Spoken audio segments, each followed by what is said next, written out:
How to fix Apex Legends error code 23. 1. Clean temporary files. 2. For Steam.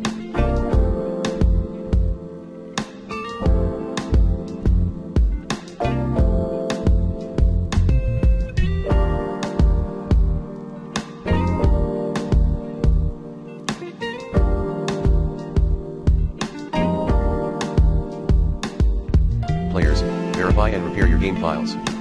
3. Update your graphics.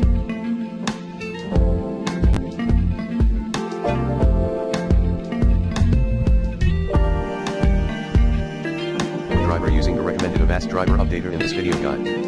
4. Repair Microsoft Visual C++ redistributable in your system. 5. Remove then reinstall.